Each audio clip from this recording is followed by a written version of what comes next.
Bom, vamos lá. Pessoal, boa noite. Estamos aqui com mais uma live da Jurisprudência Comentada e hoje vamos falar sobre investigação defensiva.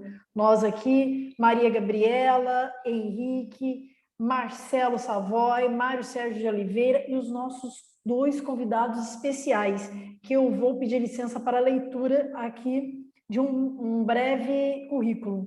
O doutor Rafael Francisco Marcondes de Moraes é mestre e doutorando em Direito pela USP, professor da Academia de Polícia de São Paulo, a Cadepol, delegado de polícia e autor de livros e artigos jurídicos.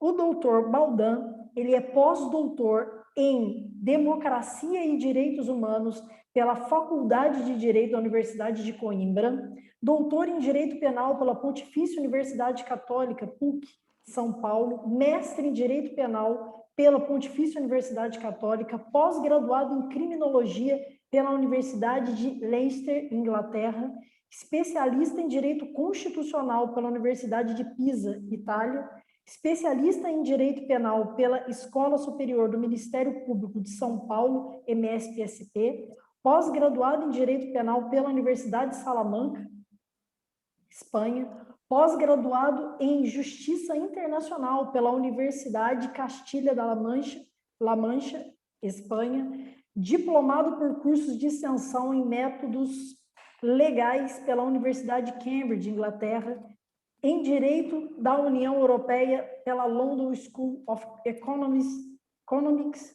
and Political Science e em Segurança Comunitária pelo Instituto Hillstrom de Israel. Ele é professor convidado da Faculdade de Direito da Universidade de Brasília, UNB, professor concursado em Direito Penal e Criminologia da Pontifícia Universidade Católica em cursos de pós-graduação e graduação, professor convidado do curso de especialização em Direito Penal pela Escola Superior da Advocacia, ESA OAB São Paulo, professor convidado do 9º curso de especialização em Direito Penal da Escola Superior do Ministério Público de São Paulo, professor convidado do curso de pós-graduação em Direito Penal e Processo Penal da Escola Superior da Magistratura de São Paulo. Currículo maravilhoso. E vamos puxar o fôlego aqui, doutor. Professor concursado de Ética Policial e Criminologia da Academia de Polícia do Estado de São Paulo, professor de Criminologia convidado ao curso de especialização de Ciências Policiais da Academia Nacional da Polícia Federal, ANP, pesquisador livre do Instituto de Criminologia da Universidade de Cambridge, membro da Sociedade Britânica de Criminologia e, aqui tratando também da temática de hoje, ele é coautor, pessoal, do grande projeto do provimento 188/2018 do Conselho Federal da Ordem dos Advogados do Brasil, que instituiu a investigação criminal defensiva no Brasil, consultor convidado pelo Centro de Direitos Humanos da Universidade de Washington, Estados Unidos, perante o Alto Comissariado dos Direitos Humanos da ONU, Nova York e Genebra, na temática de prevenção à tortura policial, membro da diretoria executiva do Instituto Brasileiro de Ciências Criminais, IBCCRIM, e advogado. Sejam muitíssimo bem-vindos, nossos queridos convidados.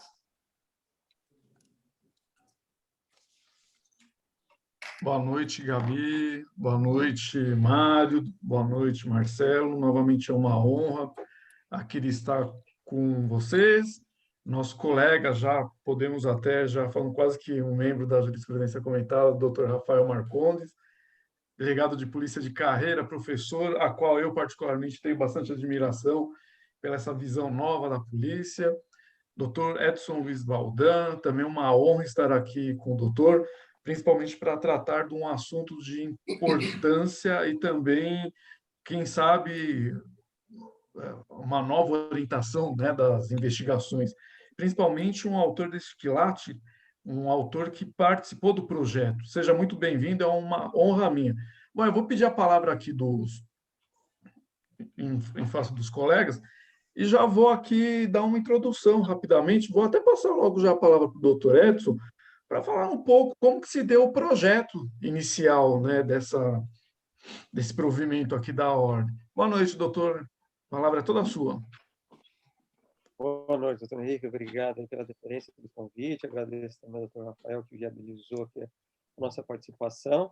Agradeço a acolhida, doutora Maria Gabriela, doutor Mário, doutor Marcelo.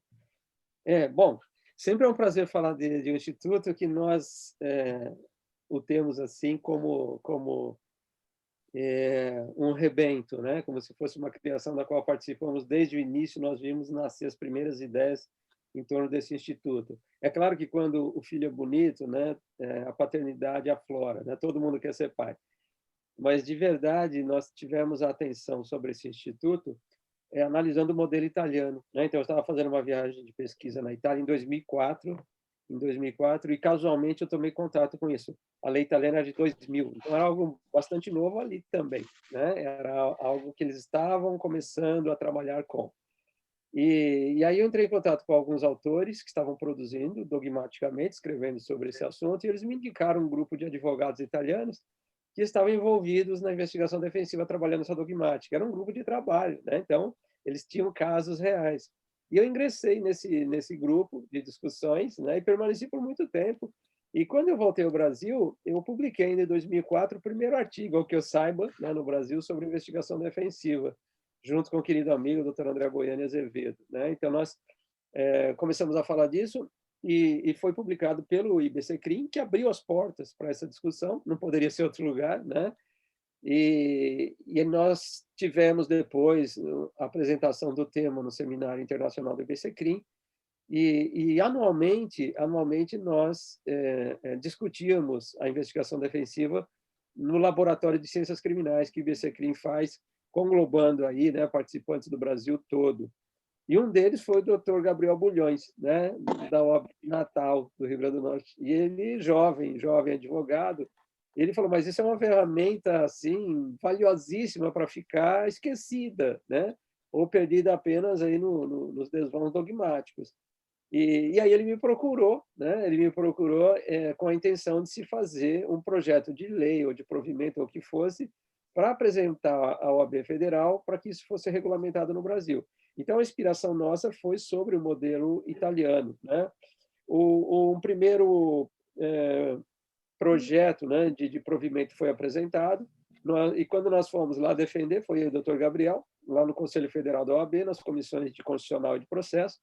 Os conselheiros foram bastante polidos, né? Óbvio, não poderia ser diferente, mas eles deixaram evidente que aquele projeto era muito ambicioso, ele transformava o advogado quase que num xerife, né? Com muitos poderes e, em algumas situações sensíveis, quando na investigação você pode avançar sobre, né, direitos e liberdades individuais. Então, é um problema que nós temos que enfrentar na investigação criminal em geral e na investigação defensiva em particular.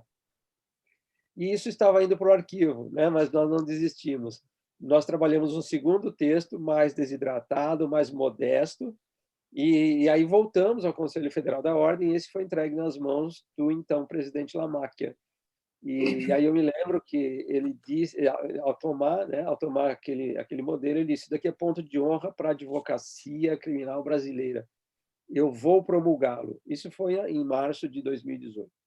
Quando chegou em dezembro, né, a gente não esperava mais e fomos surpreendidos com a edição do provimento 188 de 2018, que acolheu assim quase na totalidade a nossa proposta de normatização, inclusive o conceito, né? Mas é verdade que antes disso já tinha, né, a menção à investigação defensiva no PLS, né, no projeto de lei do Senado 156 de 2008, 2009, né, do qual participou pela comissão de juristas o professor Jacinto Coutinho. E nós tínhamos, à época, de 2005 a 2007, um grupo de estudos de processo penal, e o professor Jacinto era ali o nosso líder, né? Então, grandes processualistas participavam dessas discussões, cada reunião numa capital do Brasil, e nós já tínhamos tratado desse tema ali. E o professor Jacinto levou isso para a comissão, né? E tanto é que aparece pela primeira vez a proposta de normatização, o artigo 13, que foi preservado, né? A possibilidade de o advogado construir a sua própria prova. E isso foi votado no Senado, agora está na Câmara. Nós estivemos na Câmara fazendo a defesa disso, né, mais de uma vez. E aí nós fomos surpreendidos agora recentemente quando o relator, que é um delegado de polícia, né, o deputado João Campos, de Goiás, ele expandiu a normatização da investigação defensiva e reservou uma sessão inteira dos artigos 44 a 49, disciplinando em detalhes, além do que nós imaginávamos possível, né, execuível dentro desse projeto. E como ele permanece como relator, eu antevejo aí uma elevada probabilidade de aprovação do texto como ele se encontra. Assim sendo, será um avanço, né? É uma conquista, para mim, das mais relevantes para a advocacia brasileira desde a edição desse velho Código de 1940. E daí nós teremos a necessidade de um regramento ético, né? Nós precisamos de um estatuto deontológico da investigação defensiva para que eu possa detalhar quais são os limites e, claro, né? Não só deontológicos, mas também disseológicos, né? Quais são as prerrogativas do advogado no desenvolvimento da investigação defensiva. Então, é só para introduzir o tema, né? Fazendo aqui o porquê isso surgiu no modelo brasileiro. É porque existe desde sempre naqueles modelos que são assim mais próximos do figurino acusatório, onde você tem um juiz que não participa da gestão da prova em momento nenhum, ele não tem iniciativa e ele não tem a gestão da prova, correto? Então, no modelo anglo-saxão por excelência, e outros países que vão adotando esse modelo, né? Você tem aqui os nossos vizinhos com reformas recentes, Uruguai e Chile, que adotaram o modelo acusatório puro. E aí eu preciso conferir poder de investigação às partes, acusação e defesa, ao Ministério Público e à Defensoria, ou ao advogado. E naqueles países com uma tradição mais longa, né, como Estados Unidos, Inglaterra, aqueles da Common Law, isso já acontecia desde sempre, né? A vocação investigatória do advogado, para ele colher os seus próprios elementos de convicção. Ele não espera, né, pela investigação oficial. Perfeito? E na redação que nós levamos, né, a investigação defensiva ela ficou definida como complexo de atividades de natureza investigatória promovido pelo advogado com ou sem, né, o auxílio de um consultor técnico, de um perito, né, ou outro profissional habilitado, ou então do detetive profissional, agora uma atividade no Brasil regulamentada em lei, né, para colher em qualquer fase da persecução penal, em qualquer grau ou procedimento, né, os elementos de convicção válidos para a tutela dos direitos do seu assistido, que pode ser o imputado, o indiciado, o acusado, o condenado, aquele que está numa ação revisional, aquele que está cumprindo pena já, né? Ou pode ser a vítima também, ou então a parte civil interessada. Então, aqui a gente desfaz, né, o primeiro mito de que a investigação criminal defensiva ela é um espelhamento da investigação policial. Não é, né? Ela pode ser, sim, instaurada paralelamente à investigação policial, mas ela pode preceder a investigação policial. Antes que a polícia venha investigar meu cliente, eu posso desencadear a coleta de elementos e documentar isso no meu inquérito defensivo. Ou eu posso fazer isso já na fase da instrução em juízo, onde eu vou reunir, né, os elementos materiais e elementos subjetivos de prova de interesse para que eu leve a juízo isso. Agora, se meu cliente já foi condenado, eu posso desenvolver a minha atividade investigatória para robustecer as razões do meu recurso, né? Ou numa ação revisional, ou se o meu cliente que cumpre pena teve seus direitos violados, eu posso desencadear essa investigação a qualquer momento. Ou então, se é uma vítima, né, de qualquer crime, ela não teve ou espera não ter no tempo e no modo desejados o atendimento pelos órgãos de investigação oficiais, pode procurar o seu advogado e ele vai colher aquilo que estiver ao seu alcance, aquilo que não dependa de medidas cautelares restritivas de direitos, como uma interceptação telefônica, uma prisão temporária, né, a quebra de sigilo fiscal. Isso somente pode ser feito na investigação policial ou na investigação ministerial, não na defensiva. Por isso que um traço marcante dela, né, aí um elemento de distinção muito importante para amainar, né, os ânimos daqueles que se levantam contra nós, sem saber do que se trata a investigação defensiva, é que ela não tem uma coercibilidade direta. Ela não tem. Ela não pode avançar sobre direitos e liberdades individuais, porque o advogado jamais teria, né, o manuseio desses instrumentos, né, de medidas cautelares investigatórias. E imagine, né, vou dar aqui um exemplo que aconteceu. O advogado ele é procurado por uma vítima de estupro, né, que não teve o devido atendimento pelos órgãos policiais. O advogado começa a fazer, então, a coleta de elementos. Colhe o depoimento dela, encaminha ao exame de corpo de delito, porque essa perícia não pode ser negada pelo delegado, né, não pode ser negada em hipótese alguma, e ele vai colhendo esses elementos. Mas chega um momento, imagine que esse investigado, né, de estupro, que ele não está obrigado a comparecer no meu escritório para depor, né? Não está obrigado, nem na delegacia ele está, né? Também não no meu escritório, e ele ameaça uma testemunha. Aí eu me dirijo ao delegado de polícia ou ao promotor de justiça, eu apresento o produto da minha investigação e disse, a partir daqui, só se caminha nessa investigação com a custódia cautelar dele, eu preciso da prisão temporária dele.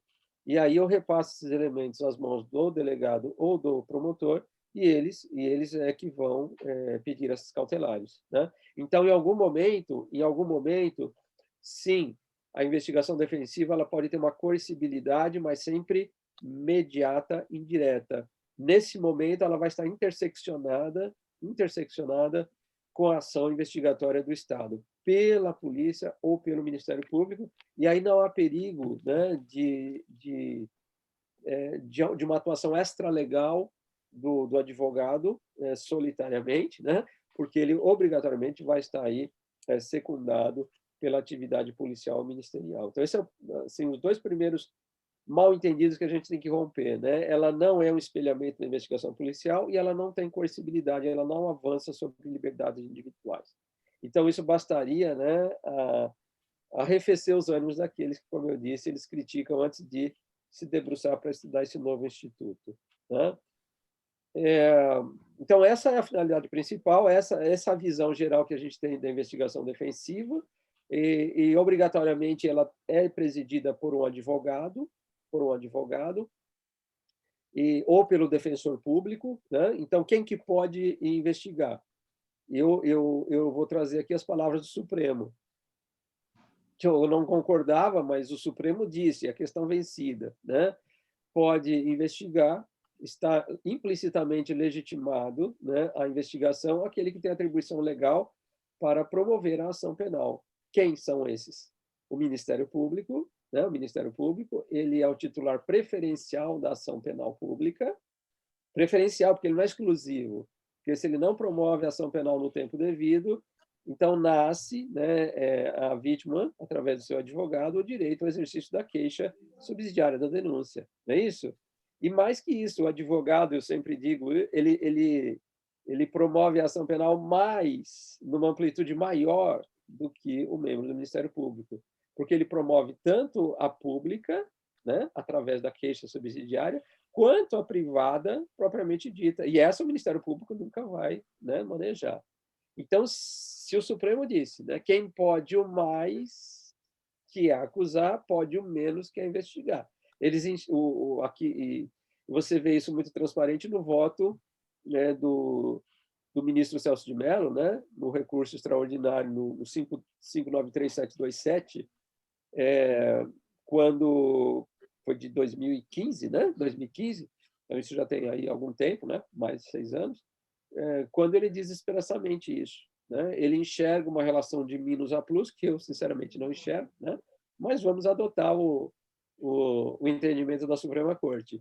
E, com base nisso, o Ministério Público lá baixou, né, a regulamentação administrativa, normativa, pelas resoluções a 181 e a 183. A 183, inclusive, com a disponibilidade da ação penal, como a gente sabe, né? Antes dos acordos de não persecução penal, ganharem corpo de lei, né? Então, eu tenho essa legitimação, né? Eu tenho essa legitimação que ela deriva diretamente daquela cláusula do devido processo legal, feito, se eu não tenho uma paridade mínima de armas, ainda que seja no plano meramente formal, porque dizer que eu tenho essa igualdade material, investigatória entre a defesa e a acusação, isso nunca vai existir em lugar nenhum do mundo, né? Por motivos óbvios. O Estado monopoliza o uso da força, desde que ele se organizou, e óbvio que ele tem muito maior capacidade, né, e eficácia investigatória do que o advogado solitariamente lá colhendo seus elementos unicamente, né, com os recursos próprios dele, né? Mas eu preciso o mínimo, né, essa igualdade formal, pelo menos. Se o Supremo Tribunal Federal, nesse recurso extraordinário, ele vem dizer que quem pode mais, pode menos, quem pode acusar, pode investigar, eu devo subentender que ali, implicitamente, também ficou conferido o poder investigatório ao advogado, ao defensor público, porque não me passa pela cabeça que os nossos ministros não soubessem que o advogado também acusa, né? Também acusa. Perfeito?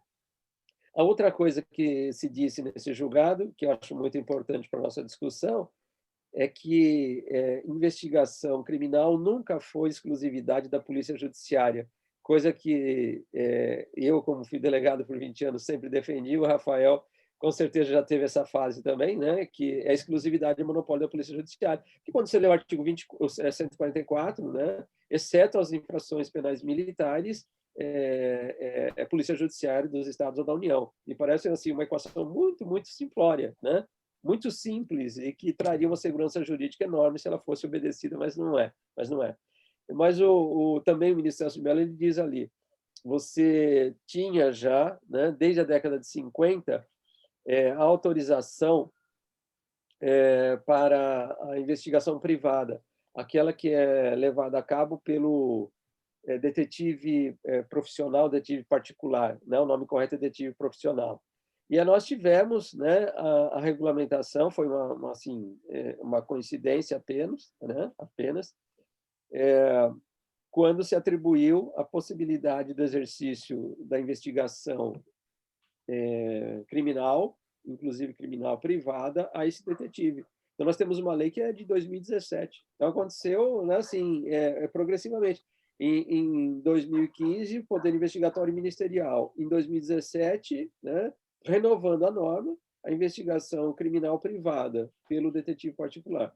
Então, essa lei é 13.432, que disciplinou essa atividade. E lá está expresso, ele pode desenvolver a investigação criminal, desde que autorizado, contratado, né, pela vítima e autorizado pela autoridade policial que presida a investigação oficial, né? Se estiver sendo presidida pelo promotor, o promotor autoriza. Se a investigação criminal estiver sendo empreendida pelo advogado, o advogado é que contrata e autoriza o detetive profissional a fazer aquelas diligências. Porque isso foi algo, né, de que se ressentiu o modelo de investigação defensiva italiano, quando ali foi implantado, né, em 2000. Porque não existia essa categoria profissional. Ela foi criada para atender às necessidades do advogado. E hoje anda bem ali, né? E hoje anda bem. É uma categoria que agrega lá policiais inativos, aposentados, e que depois vão ali prestar a sua expertise, né, ao trabalho defensivo agora, porque a atividade é muito parecida, né? Identificar e localizar testemunha, fazer inspeções em locais, entrevistar pessoas, né, colher depoimentos, é muito parecido, encomendar laudos, né, saber interpretar e requisitar laudos.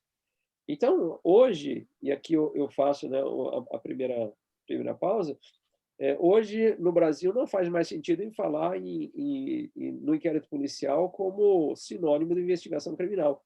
A investigação criminal passou a ser um gênero, né, com várias espécies. Nós temos a investigação policial, a clássica, através do inquérito, né, ou do termo circunstanciado. Nós temos a investigação ministerial. Nós temos a investigação criminal privada, pelo detetive profissional. E agora nós temos a investigação defensiva pelo advogado. Então, são 4 espécies sob o mesmo designativo, o gênero, que é a investigação criminal. Então, é só para dar essa introdução, essa noção geral, eu acho que eu deixo agora, né, a palavra aí para que o Rafael, para que os colegas possam aí fazer os apontamentos que julgarem pertinentes. Tá? Eu já vou passar a bola para o doutor Rafael. Como que a Polícia Judiciária vê, olha e como eventualmente poderá receber a investigação defensiva? Boa noite. Mais uma vez, queria agradecer ao amigo, o doutor Marcelo, veterano de Faculdade de Direito de Sorocaba, nossa estimada FAD de Sorocaba, doutor Baldan, comentei, professor dos professores, né? Sou um admirador, tive o privilégio de ser aluno do professor Baldan aqui na Cadepol, e hoje outro privilégio de ser colega professor aqui no Corpo Docente, doutora Gabriela, doutor Henrique, doutor Mário Sérgio.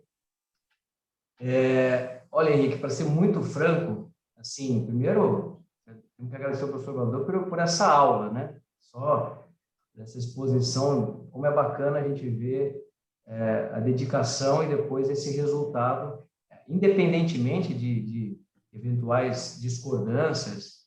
Eu confesso que até na outra live que eu participei, nós falamos sobre a atuação da defesa, né? Eu sempre fui entusiasta, tenho um trabalho sobre isso, e acho que exatamente nessa trajetória histórica que o professor Baldan pontuou, em 2016 ainda tivemos uma alteração, uma pequena reforma no Estatuto da Advocacia, que pelo menos a impressão que eu fiquei é que já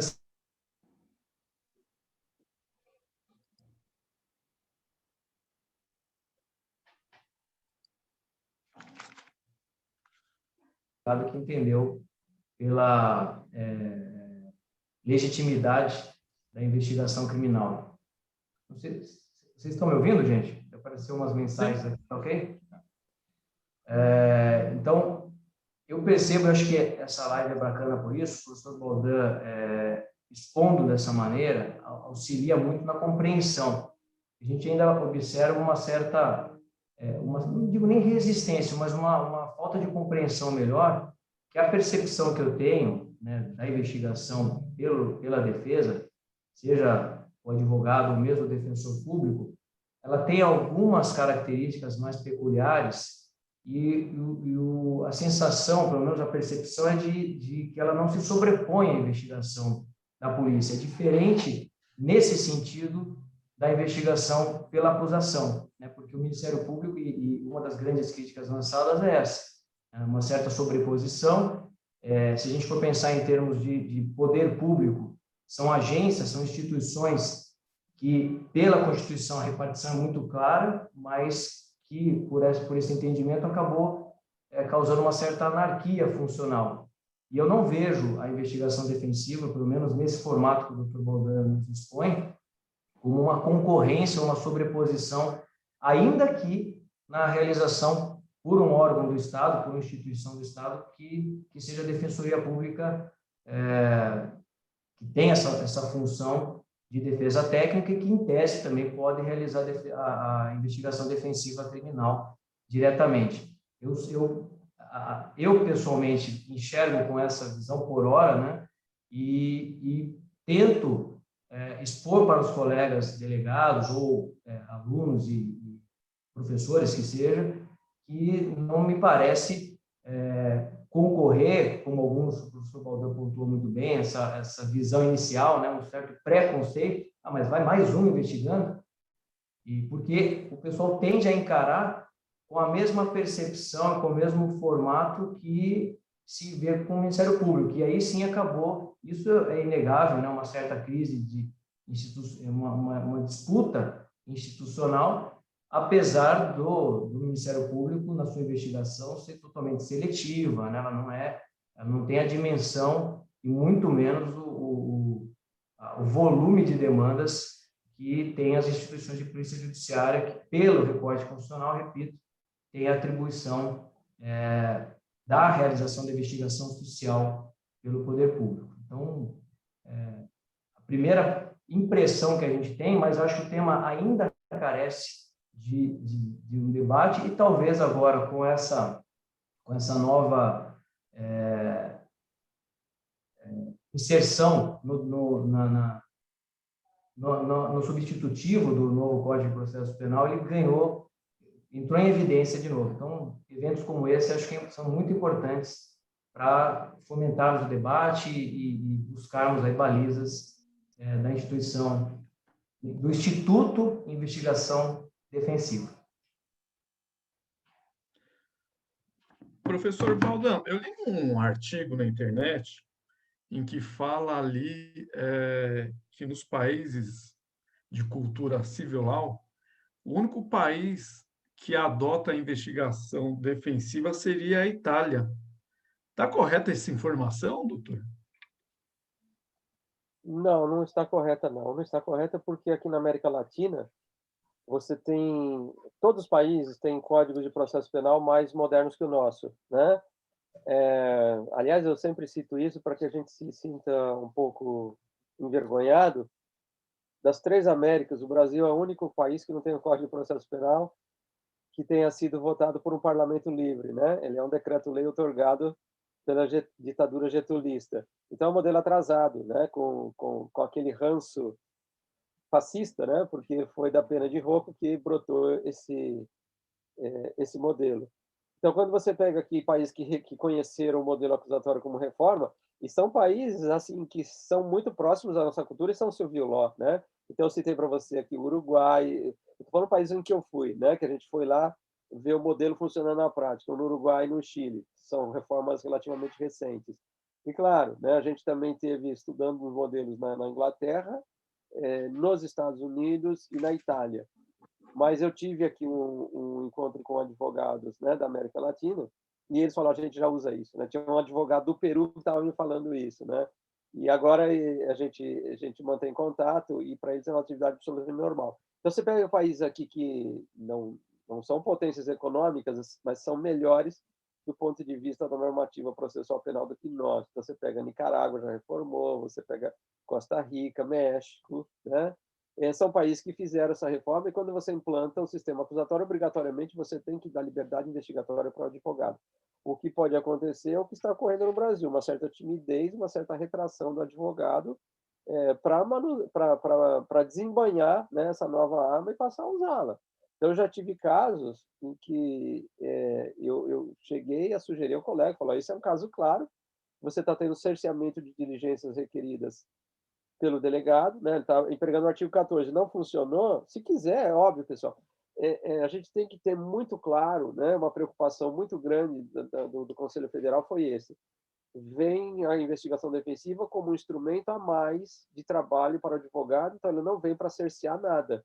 Ele não vem aqui para afastar ou para diminuir outros instrumentos, outras estratégias que o defensor desde sempre soube manejar, né? Então ele vem para somar. E claro que eu posso continuar utilizando lá, né, no capítulo das provas, das perícias, eu vou requerer a perícia dos órgãos de perícia do Estado, porque eu posso fazer isso através do meu assistente técnico, né? Eu posso pedir a realização da diligência através do artigo 14. Mas o problema é quando eu não confio na atividade, naquele caso concreto, na atividade estatal, e eu quero promover a minha investigação, eu quero colher os meus, eles não são menos idôneos. A gente tem que lembrar, porque o mercado, muitas vezes, ele diminui o mistério dele, né? Ele diminui.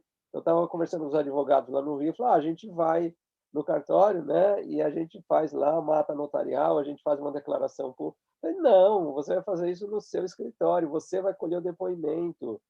Falaram: mas eu tenho fé pública? Eu falei: claro que você tem. O advogado, ele exerce uma função pública. É um ministério privado, né? Mas o exercício de uma função pública. E não sou eu que estou dizendo isso, é a Constituição Federal, né? Então é isso, é o advogado ele se alçar, né, à estatura de investigante oficial, porque na Itália aconteceu isso, né? Quando ele começou a investigar, eu não que eu abandono a minha parcialidade constitucional, eu não abandono, porque ao final do meu trabalho investigatório eu posso chegar à conclusão de que aquilo não interessa a estratégia defensiva que eu desenhei. Eu colhi ali mais elementos que vão ser utilizados pelo acusador do que de interesse da defesa. O que eu faço? Exercendo a minha parcialidade constitucional, eu descarto aqueles elementos de prova que eu colhi. Eu posso fazer isso. Eu posso fazer isso. Então, desde sempre, isso foi, né, adotado nos sistemas anglo-saxões. E agora não dá mais para fazer, é um grande erro, até do ponto de vista agora já dogmático, fazer essa cisão absoluta em sistema de common law e civil law. Isso está desaparecendo, né? Então, não sou eu que estou falando isso. Então, você pega grandes teóricos, né, do direito, como o professor Legrand. O professor Legrand, eu vi uma palestra dele em Cambridge, ele lançou um livro sobre isso, né? Eu já tinha falado disso na minha tese. A aproximação entre os dois sistemas. Não tem mais sistemas puros. Entre os quatro que existem, né, common law, civil law, Sharia e tribais, você não tem mais uma pureza absoluta.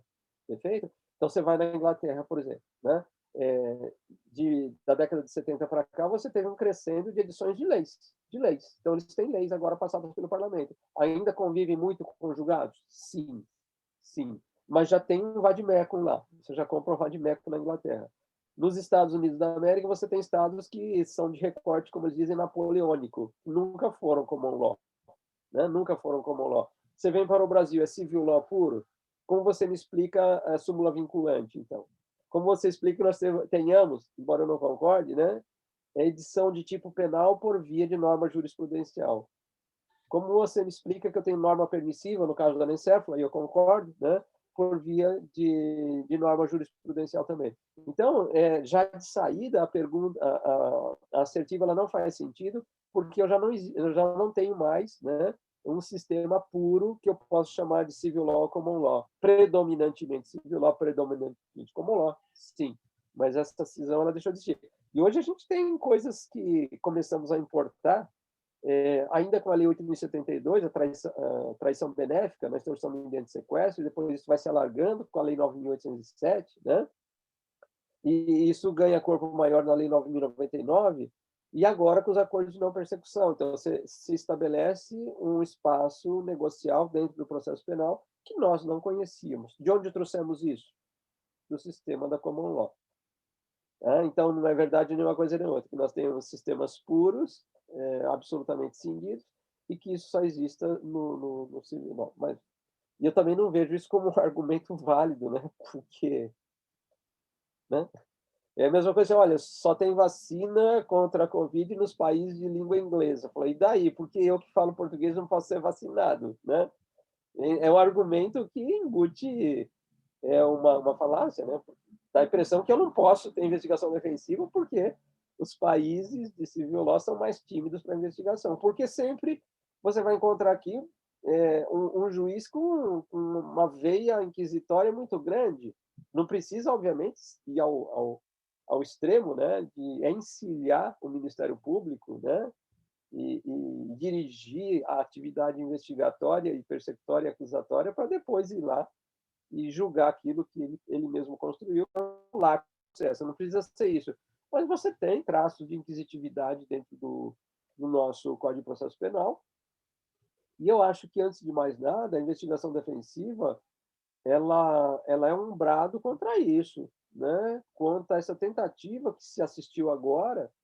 E aí ninguém pode dizer que o choro de Gilmar Mendes não tenha sido sincero naquela.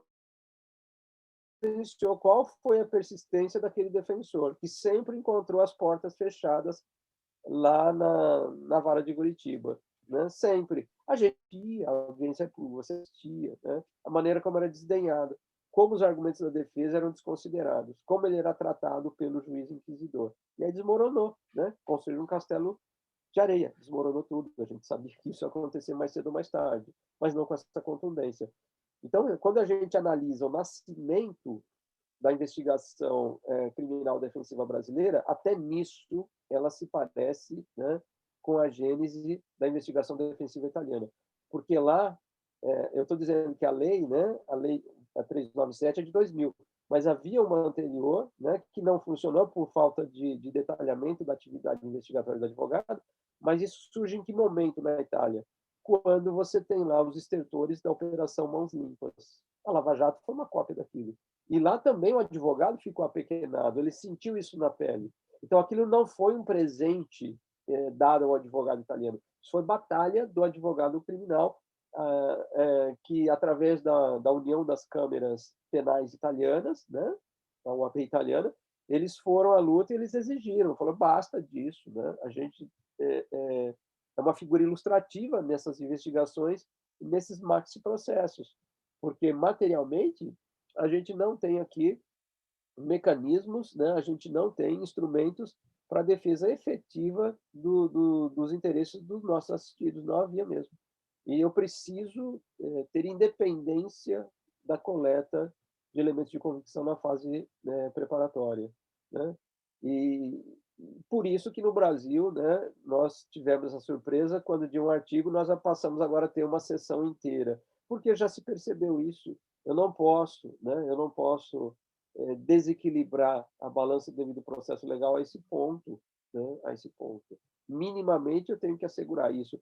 E não interessa, né, se se trata de civil law ou common law. O que eu posso fazer a distinção é no sistema inquisitivo ou no sistema acusatório. Quando você vai em países como a França, né, a França é sistema civil law, né? Aliás, ali é o berço da civil law, né?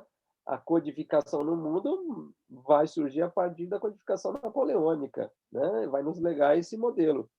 E ali você já tem, embora o modelo persista como inquisitivo, a investigação presidida pelo magistrado, com acólito da polícia, claro, né? Por mais das vezes é a polícia que faz tudo, né? Mas o juiz de instrução lhe acompanha, mas ali você já tem advogado fazendo investigação defensiva, você já tem atividade de investigação defensiva, e não é como não é como então a informação está errada, né? E falta um pouquinho de visão, agora não de processo penal, de teoria geral do direito mesmo, né? Para compreender o que são sistemas jurídicos. Professor Mário?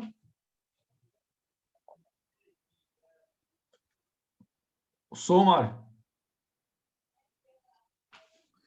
Não, a investigação defensiva, na minha opinião, ela é muito importante para a defesa e sempre existiu. Porque o advogado criminalista que se submete simplesmente a querer contradizer as provas produzidas pelo Ministério Público e não produzir provas a favor do seu cliente, ele não está fazendo defesa de nada, ele está lá simplesmente para homologar, ele vai absolver quem tem que ser absolvido e vai condenar quem tem que ser condenado. Então, o advogado tem por obrigação de fazer essa investigação, ir atrás de fatos e trazer novos fatos. A minha grande questão é que hoje a advocacia ela está muito desmoralizada. E desmoralizada em que sentido? Você veja que recentemente aquele advogado num presídio quebraram a carteira da OAB dele no meio, bateram nele e mantiveram ele preso. O advogado foi na delegacia, até diria que numa defesa da sua cliente, para que ela permanecesse calada, foi dada a voz de prisão, a corregedoria da polícia compareceu, manteve a prisão, o juíza de direito manteve a prisão e deu para ele uma liberdade provisória, com algumas restrições, inclusive restrições de horários. Para mim, tudo isso é um absurdo. A Polícia Federal, por exemplo, se você for ter acesso a um inquérito policial, você não vai ter se não tiver uma procuração. Quando o Estatuto da Ordem dos Advogados do Brasil diz que você não precisa de procuração. Então, a minha grande questão nesse ponto da investigação defensiva, principalmente nesse primeiro momento, é o quanto que ela vai ser respeitada. Porque você juntar as provas, tanto na fase de investigação quanto no processo, é um dever do advogado, até na fase de investigação, para que no futuro não venha dizer que essa prova só surgiu agora do nada, que ela está sendo, quem sabe, até mesmo manipulada. O advogado não é chicaneiro, o advogado está lá para levar provas existentes para formar uma convicção. Então, você já junta, mesmo que o delegado de polícia não realize as diligências requeridas, ela já existe na fase de investigação e você já levou aquelas provas. Então, a investigação defensiva através de um detetive particular, um detetive profissional, é importante, porque ele vai conseguir fotos, ele vai conseguir depoimento, ele vai conseguir endereço. Mas a minha grande preocupação é o quanto que isso vai ser respeitado pelas autoridades, não só policiais, como pelas autoridades judiciárias, pelos juízes. É o que eu tinha, é a minha pequena observação. Não sei se eu posso responder, doutor Henrique. Claro. Não, mas esse é o desafio. Esse é o desafio, né? É o que eu digo, é conquistar espaços, né? Ela precisa de visibilidade e, claro, ela carece ainda de normatividade.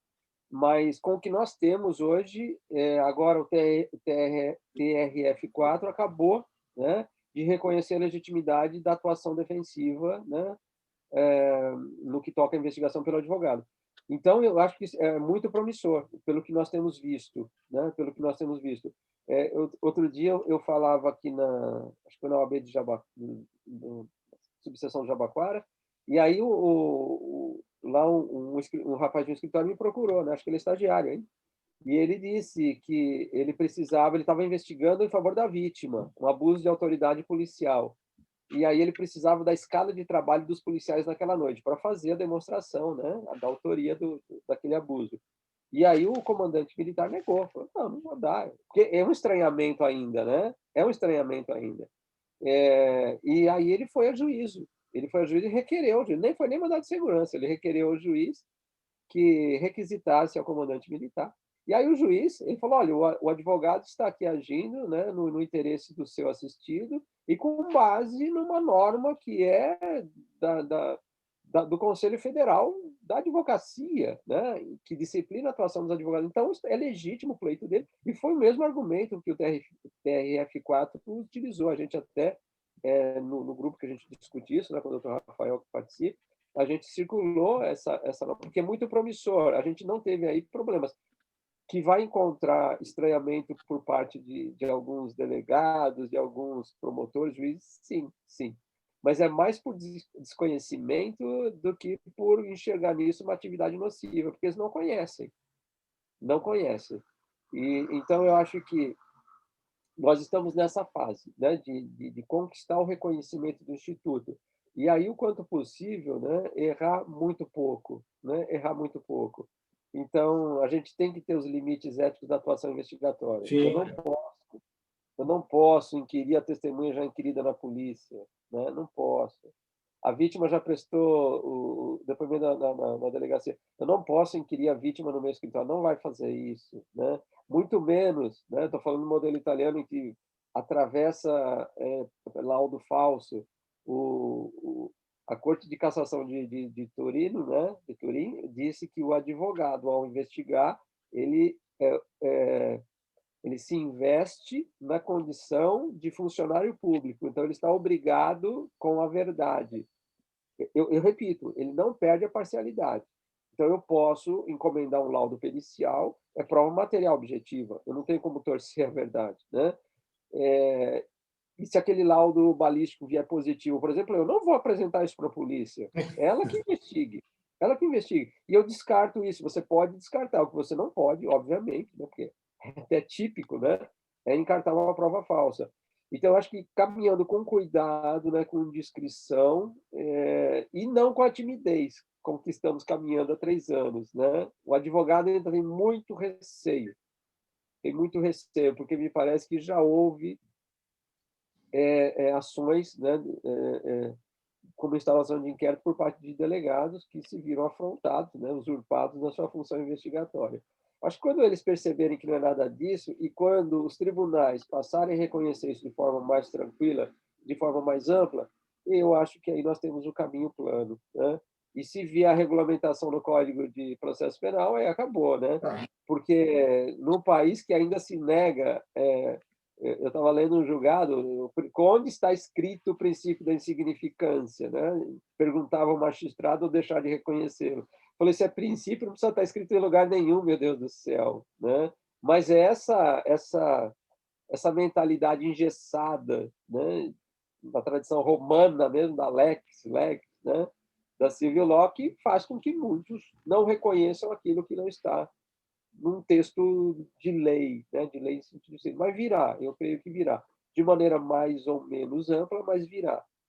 Por isso que a gente não pode arrefecer, né? A gente tem que ir num crescendo, incentivando a aplicação, capacitando o advogado, né? Então, eu já estou tentado, além das palestras que eu já promovi na minha faculdade, né, onde eu leciono, na PUC aqui, promover uma disciplina optativa, evidentemente, de teoria e prática na investigação criminal defensiva. Então, essas moças, quando eles saírem, eles já saem tentados a fazer investigação criminal. E eu vou ensinar eles tudo que eu aprendi como delegado de polícia, né? Porque é muito parecido.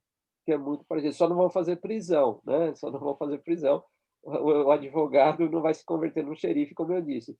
mas é muito parecido. Eu acho que à medida em que isso for crescendo, olha, nós tivemos um exemplo agora, né, que é caso de estudo do defensor do ex-presidente Lula, né, que é o Cristiano Zanin. Ele usou isso, e acho que por conta da atuação dele no projeto de Código de Processo Penal foi lá inserido, né, a possibilidade de um advogado solicitar cooperação internacional na investigação.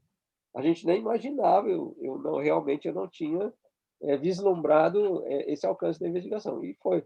Então, são assim, atuações, né, dentro da legalidade e que têm apresentado resultados e que têm merecido o respeito dos nossos tribunais, né? É claro que a gente espera que daqui a pouco chegue no STF alguma coisa, né?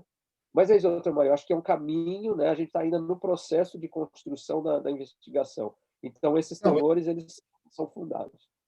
sim, eu diria não só os temores, mas a própria investigação defensiva, ela faz parte da ampla defesa, né? Essa ampla defesa acaba abrangendo a investigação defensiva. É um dever que eu vejo do advogado, principalmente do advogado criminalista, que 90% eu atuo como defensor e não como assistente de acusação, produzir provas em favor do meu cliente a todo momento.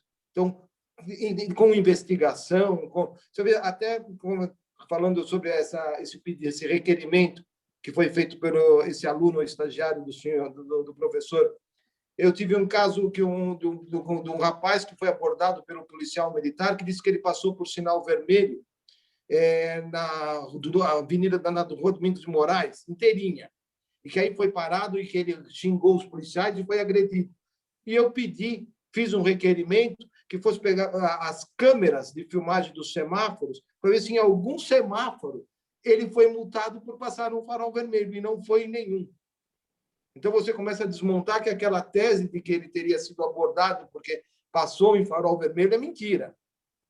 Realmente, ele deve ter falado alguma coisa que o policial não gostou e acabou batendo nele. Mas essa investigação, acho que faz parte. Eu não posso simplesmente ficar parado e não aceitar que ele simplesmente passou no farol vermelho. Se ele passou, os semáforos têm câmera fotográfica, que as câmeras fotográficas do radar têm que ter pego, tem que ter a multa. Se ele estava em excesso de velocidade, qualquer radar pegou o excesso de velocidade, coisa que realmente não existia. Então, com isso, começa a descaracterizar aquele fundamento que levou, que ele acabou sendo preso, foi algemado, jogado dentro de uma viatura. Sim, mas às vezes essa prova está latente, falta só boa vontade. E muitas vezes as portas da delegacia se fecham para o advogado. Então, eu fui falar desse no final de 2019, né, um pouco antes da pandemia, lá em Belém do Pará, né? E aí eu pensei que fosse uma novidade. E lá na plateia tinha uma defensora, fui falar na Defensoria Pública, que ela tinha feito o curso à distância do IBCCRIM, o nosso curso, né, de investigação criminal defensiva. Eu falei, eu já estou usando.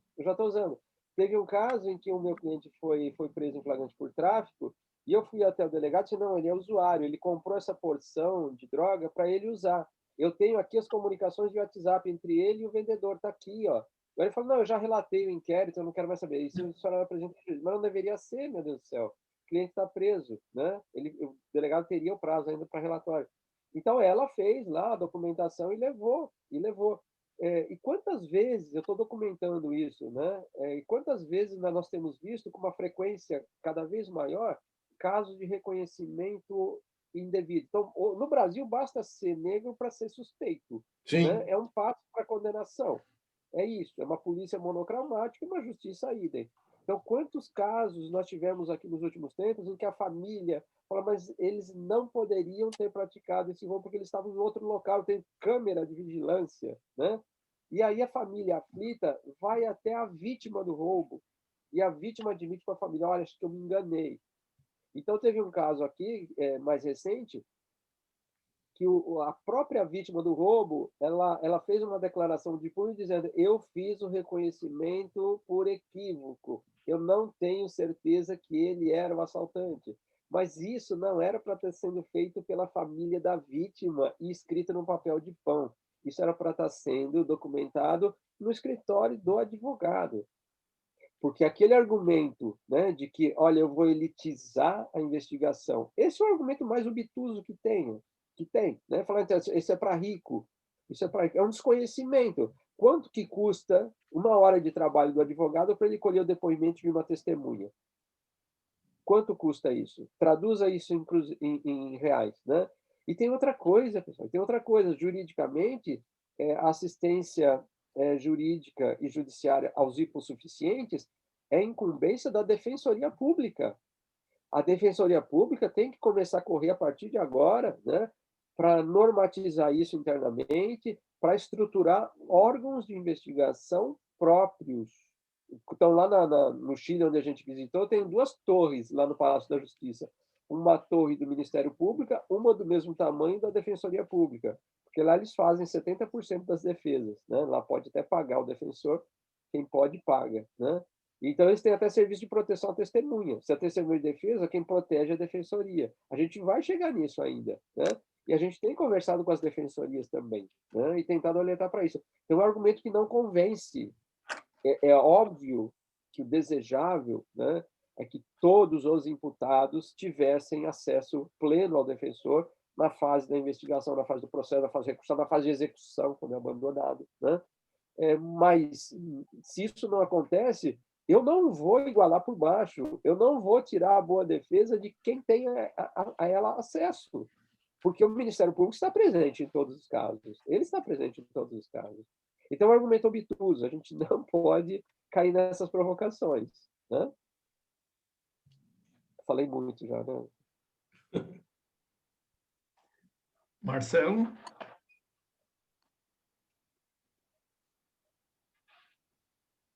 Tenho uma dúvida prática que relativamente toca nesse ponto que nós estamos falando. Se eu fizer aí eu estou direcionando ao Dr. Baldan, mas o Dr. Rafael pode opinar também. Se eu estou fazendo uma investigação defensiva ainda na fase de inquérito e o delegado ele pode fundamentar, né, pelo menos é o que prevê no projeto do CPP, de que não vai receber minha investigação defensiva desde que fundamentando. Que caminho que eu poderia seguir isso hoje em dia e, eventualmente, se o CPP entrar como está no projeto, eu devo pedir ao juiz que seja anexado ou eu aguardo e se virar uma ação penal, aí eu apresento com a defesa a minha investigação? Que caminho que eu devo seguir nesse caso? Esse é um problema, né? Esse é um problema, e quando a gente tem a Itália caminhando 20 anos à nossa frente, a gente vê como eles resolveram isso. Isso ficou lá conhecido como teoria da canalização. Então, o produto da investigação defensiva, para ingressar no processo, passa pelo Ministério Público. Então, o advogado ele fazia toda a investigação, né? Compunha o seu inquérito defensivo e entregava na mão da parte adversa, do acusador. E aí isso só ingressava nos autos do processo como material de defesa se o promotor quisesse. Então, isso não deu certo, né? Logo no início não deu. E antes da lei atual, uma lei de 95 já tinha rompido com isso, garantindo ao advogado, né, o direito de apresentar a sua investigação concluída diretamente ao magistrado. Então, não há óbice. Agora, para que eu tenho que analisar primeiro para que eu quero a investigação defensiva? Que eu posso instaurá-la com várias finalidades. Então, eu digo, né, posso até antes da investigação oficial. Imagine, né, um exemplo, eu tive uma fraude em licitação, 4 empresários envolvidos, 3 já sofreram buscas e prisão pela Polícia Federal. O 4º, que não foi ainda indigitado, né, mas vai ser, potencialmente, me procura. Eu estou com medo de ser preso, eu estou com medo de ter minhas contas vasculhadas, de ter apreensão, congelamento de bens, porque a investigação criminal destrói sua vida, né? Só morte financeira, moral, tudo, né? E aí eu instauro um inquérito defensivo antes da existência de uma investigação oficial contra ele. Eu posso fazer isso, nada me impede. E aí, quando a polícia, né, pretender ouvi-lo, ou prendê-lo, ou ingressar com alguma cautelar, então eu fiquei sabendo que a Polícia Federal pediu lá o congelamento de bens dele, o sequestro, pediu prisão temporária, pediu que... Eu vou correr a quem tem a legitimidade para deferir isso, eu vou falar para o juiz, não defira. Eu tenho aqui análise contábil, eu tenho aqui depoimentos que infirmam essa tese da polícia, né, que foi endossada pelo Ministério Público. Perfeito? Ou eu posso usar a minha investigação defensiva para demover o delegado de indiciar o meu cliente ou de solicitar alguma cautelar. E aí ele vai ter que me ouvir, né? Ele vai ter que me ouvir. Ou então eu vou levar isso ao juiz, ao promotor para não denunciar. Não confie no produto da investigação. Ou então ao juiz para que não receba acusação, não acredite na peça acusatória. Então, a investigação defensiva ela tem várias finalidades. E, às vezes, não há outro meio, né? Então, quando você pega, por exemplo, a revisão criminal não tem âmbito de produção probatória próprio, né? Lá o requerimento ele já tem que ser instruído, né, com a certidão de trânsito julgado e sentença condenatória e mais, né, as peças, a lei fala, as peças necessárias à comprovação dos fatos arguidos. Como que eu vou comprovar esses fatos arguidos? De onde eu vou documentar isso? No inquérito defensivo, né? Por isso, quando os delegados me dizem, olha, não é necessária, eu dei aula agora para os delegados que estão lá no topo da carreira, né, no curso de pós-graduação, e eu falei abertamente de investigação. Aliás, já venho falando todos os anos com eles sobre isso. E eles falaram, olha, não que eu seja contra, né, porque isso é atividade do advogado. Os delegados pensam assim. O Ministério Público se insurge mais contra a investigação, mais que o delegado. Ele fala, só que não é necessária, porque se eu conduzir uma investigação, aquilo que o Rafael acabou de dizer, a devida investigação legal, se eu tiver uma autoridade policial imparcial, né, na coleta de elementos para acusação e para defesa, com o mesmo empenho, não precisa do advogado investigando. Eu falei, precisa, porque você não vai socorrer o advogado na investigação quando ele estiver lá querendo, né, alimentar as razões de recurso dele, quando ele estiver numa revisional, quando ele estiver na instrução. Você só pode atuar neste momento. E é um argumento irrefutável. É um argumento irrefutável, né? Então, esse é um problema que se viveu na Itália e tiveram que reformar a lei, né? A teoria da canalização. Quando nós estivemos na Câmara dos Deputados, o artigo 13, que veio purinho do Senado, ele estava todo poluído com parágrafos. Um deles era isso, né? Ajuntado ou não.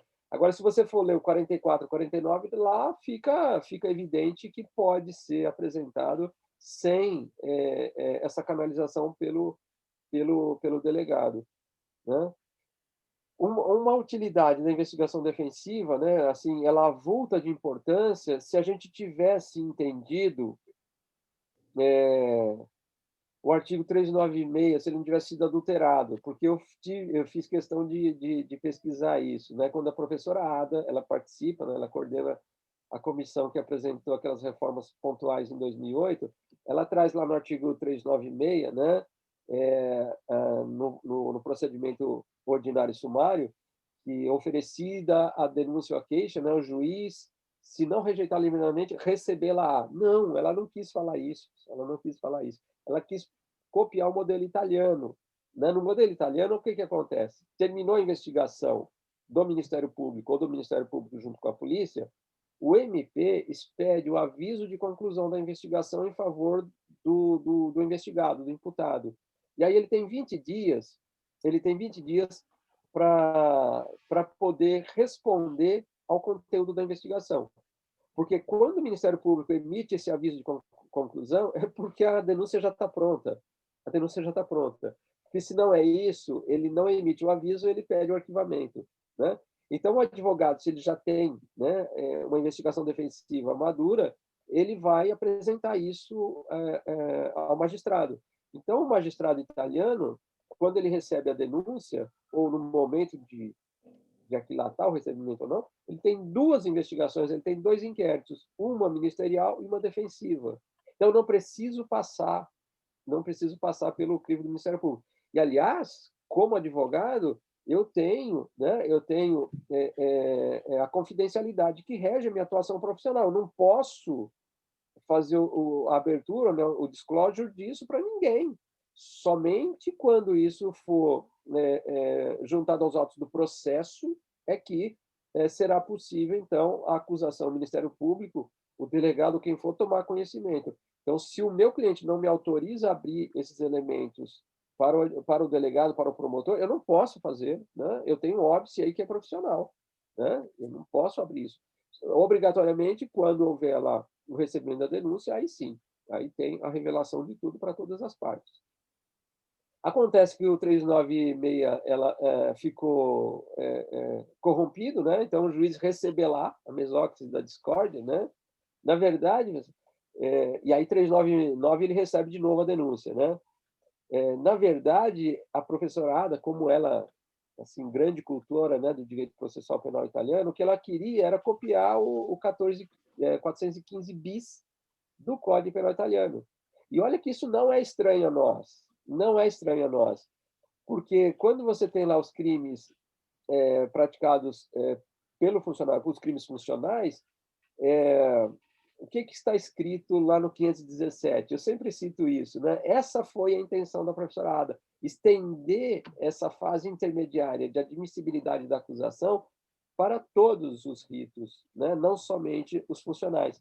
Então, lá o 517 fala que, recebida a denúncia, né, o acusado ele vai ser citado, né? Ele vai ser citado. Agora, antes disso, no 514, quando o juiz recebe a inicial acusatória, ele não receberá, né? Não tem essa palavra lá. O juiz mandará autuá-la. É isso. O juiz mandará. Vai ser protocolizada e vai ser autuada. O juiz não recebeu a denúncia ainda. Antes de receber, o juiz expede a notificação, né, do acusado para responder por escrito no prazo de 15 dias. É muito parecido com o modelo italiano. E se a gente vê lá no 515, no parágrafo único, ele fala que essa resposta, né, do acusado pode ser instruída com documentos e justificações. Aí entra o inquérito defensivo com toda a sua força, né? Então, aí vem o 516, que o juiz vai rejeitar, né, se tratar de um caso de inépcia, por exemplo, né, ou se pela resposta do acusado ou do defensor dele, o juiz ficar convencido da inexistência do crime ou da improcedência da ação. É isso, pessoal, é isso. Nas reformas de 2008, nós tivemos a introdução da absolvição sumária em todos os ritos. Isso não existia, só tinha no procedimento do júri, né? Então, o juiz ele pode decretar absolvição sumária, que não é a mesma coisa que arquivamento de inquérito policial. Então, se com base no produto da investigação, né, se aquilata a inexistência de tipicidade, ou então uma causa de exclusão de ilicitude, ou de culpabilidade, ou de punibilidade, o juiz não recebe a inicial, não vai submeter o réu ao rigor do processo, só ao final proferir uma decisão de mérito. Ele absolve sumariamente, isso transita em julgado formal e materialmente. Agora, sempre pergunto, né, com base no que o juiz prolata essa decisão de mérito do 397, se ele não vai iniciar a instrução probatória, com base nos elementos de convicção trazidos pela investigação. E esses elementos eles terão mais cores da defesa se tiverem sido colhidos com os olhos do defensor.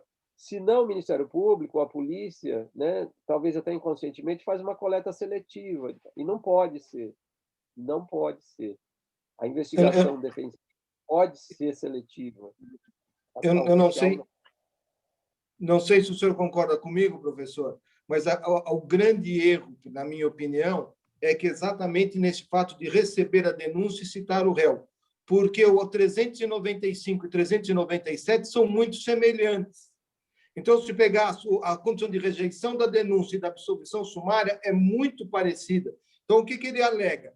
Que depende de instrução processual, porque senão ele tem que reconhecer que ele errou e que deveria ter rejeitado a denúncia, e que não rejeitou para absolver sumariamente. Então, como disse, deveria simplesmente ser autuada e ter uma junção do 395 com o 397, para ele saber se ele rejeita ou se ele absolve, se tiver alguma outra condição que fosse caso de absolvição sumária. E só para completar, não sei se o senhor também concorda comigo, Marcelo, se eu sou você, nesse caso específico, eu junto como documento a sua investigação defensiva, junto como documento, tanto no processo físico, quanto no inquérito físico, quanto no inquérito digital. Porque aí, quando você chegar na fase de instrução processual, essas provas não surgiram do nada, elas já existiam desde o início da fase de investigação. Concordo plenamente, concordo plenamente. Mas essa foi a intenção da doutora Ada, que ela não está mais viva, né, infelizmente, mas eu fui pesquisar com a equipe dela, né, a doutora Maria Elizabeth Queijo, que compunha a equipe dela. Falou, não, mas essa era a intenção. Essa mesóclise da discórdia, receber lá não existia na redação original, né? E pelo 394 eu deveria estender essa sistemática para todos os ritos. Então nós teríamos essa fase intermediária, porque é assim que eu vejo o processo penal brasileiro: fase da investigação preliminar, fase intermediária da admissibilidade da acusação, lendo de uma outra maneira, e depois a fase de instrução e julgamento, né? Muito parecido com o modelo italiano, porque essa foi a intenção. Não, como o senhor muito bem colocou, nós teríamos a fase de investigação feita pelo Ministério Público e que ele chega à conclusão de que existia indício de autoria e materialidade para oferecer a denúncia, e a investigação defensiva. E aí, no 397, ele faria a comparação das duas, fala, é caso de rejeição ou é caso de absolvição até sumária. Não já ter recebido a denúncia, porque aí o que ele vai acabar alegando? Que a investigação defensiva depende de provas e que devem ser produzidas na fase de instrução processual para poder ter o contraditório. E aí vai ter uma instrução processual do mesmo jeito. Exato. E aí o imputado vai sofrer a pena do processo, né? Que já é uma pena. Gabi? Cumprimentar os dois grandes juristas e dirigir uma pergunta, porque eu também estava lendo a pergunta dos nossos live espectadores aqui, no geral. Essa pergunta vai ser dirigida ao Dr. Rafael Marcondes e Dr. Edson Baldan, para os dois. Qual é o maior enfrentamento prático dessa nova investigação defensiva, enfrentamento prático, perante o Poder Judiciário, perante os outros órgãos investigativos e até mesmo em relação à própria Defensoria Pública, na forma dela fazer uma leitura deste texto, dirigido para os nossos dois convidados. Bom, acho que eu posso começar. Na minha percepção, acho que o doutor Baldan até já comentou isso de maneira mais sucinta, mas me parece que, até pela reação ao projeto de novo CPP, o que tem enfrentado mais resistência é o órgão do Ministério Público, né? Pelo menos alguns dos seus integrantes. Na polícia, como o doutor Baldan pontuou, a gente observa de início uma certa falta de compreensão, mas eu acredito que, pelo menos nos últimos tempos, e sobretudo após a alteração em 2016, a atuação da defesa, ainda que tímida, tem ganhado um relevo maior no inquérito e, de certa maneira, os delegados já estão mais acostumados a lidar com o advogado na atuação, e até dentro dessa linha que o Dr. Marcelo pontuou, mas as outras também, a gente é uma novidade, né? Então, até a coisa ganhar um vulto maior, e, sem dúvida, essa provocação no sentido de sedimentar, e acaba a manifestação do Poder Judiciário acaba sendo que dá um giro na consolidação e da aplicação de determinados institutos. Eu acredito que a investigação defensiva deve caminhar nessa linha. Não sei se o doutor Baldan pensa assim, mas pelo menos a impressão que eu tenho atualmente, né? Não, eu concordo. Eu vejo dois grandes desafios agora, né? E eles são, assim, interdependentes e têm que ser enfrentados simultaneamente. O primeiro é a normatização, é isso que a gente está brigando, né? O provimento, ele já supre em grande parte, porque eu tenho defendido muito isso. A investigação defensiva, ela não está calcada normativamente no provimento 188 de 2018. Ela tem as suas âncoras normativas no texto constitucional. É daquela garantia constitucional, né, do devido processo legal, que emana, né, a normatividade que autoriza o advogado a produzir, a defender-se provando, como pode o Ministério Público acusar provando. Então, para mim, é isso é muito claro, isso para mim é cartesiano, é lógico demais, né? A âncora normativa está lá na cláusula, no princípio, na garantia individual do devido processo. Mas nós temos que caminhar na normatização, né? E a partir daí o reconhecimento em sede jurisprudencial, e eu acho que é bastante promissor, né? Nem que fique só o artigo 13, tá bom, a gente faz como no modelo italiano, deixa alguma coisa no texto legal, né? Eles acrescentaram o Código de Processo Penal, e depois uma norma administrativa, que é o Código Ético da Investigação. Então, normatização já é o primeiro desafio.